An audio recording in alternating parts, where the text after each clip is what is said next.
বন্ধুরা, তোমরা কেমন আছো? আজকে দাদির কিচেনে পোহা পিঠার একটা রেসিপি করে তোমাদের সাথে শেয়ার করছি।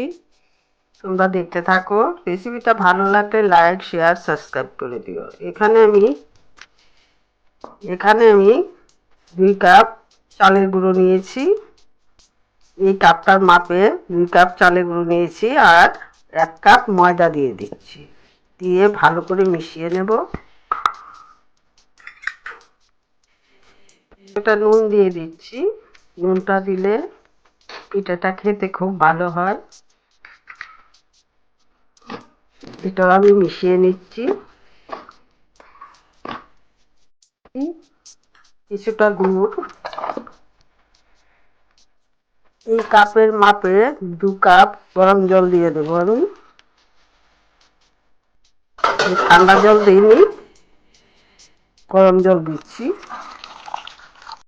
যেহেতু আমি গরম জল ব্যবহার করেছি, একটু ঠান্ডা হওয়ার পর আমি হাত দিয়ে মেখে নিচ্ছি। গুড়টা আমার সুন্দর করে মিশে গেছে। ব্যাটারটা আমরা যেভাবে কেক তৈরি করি, কেকের ব্যাটারের মতো হবে। পোয়া পিঠার ব্যাটারটা কেকের ব্যাটারের মতো করতে হবে। 15 মিনিট আমি ঢেকে রেখে দেবো। এটা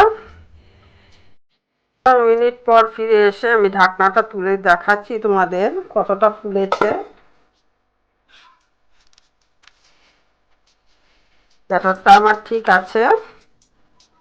এখন আর জল দিতে হবে না।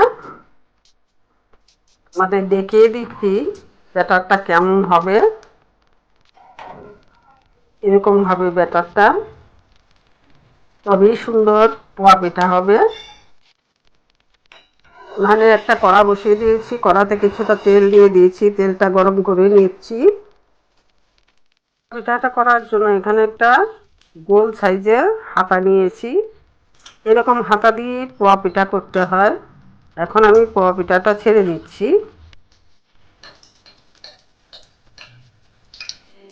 দেখো পিঠাটা কি সুন্দর হয়ে ফুলে উঠেছে।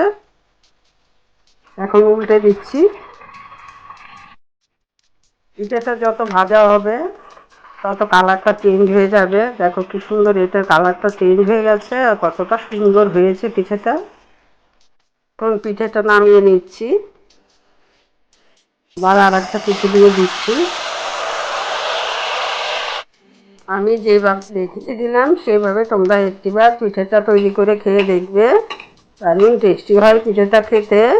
উনানের আঁচটা বাড়িয়েও দেবে না, কমিয়েও দেবে না, মিডিয়াম আঁচে রাখবে। তাতে ভেতরটা কাঁচা থাকবে না, ভেতরটা ভাজা হয়ে যাবে, উপরটাও সুন্দর করে ভাজা হয়ে যাবে। তাই আমি যেভাবে দেখিয়েছি একটিবার সেভাবে পোয়া পিঠা তৈরি করে খাও। অনেকে পোয়া পিঠা করতে গেলে ফোলাতে পারে না, এটা ফুলে উঠছে না, এটা কেমন হচ্ছে। তোমাদের এমন কোনো অসুবিধা হবে না। তোমরা এই রেসিপিটা একটু লক্ষ্য করে তোমরা পোয়া পিঠাটা করো, ভালোই হবে। আজকের রেসিপিটা এখানে শেষ করছি। তোমরা ভালো থেকো, সুস্থ থেকো। রেসিপিটা তোমাদের কাছে কেমন লেগেছে তোমরা কমেন্ট করে আমাকে জানিয়ে দেবে। আমি আশা করব তোমাদের কাছে রেসিপিটা ভালোই লাগবে।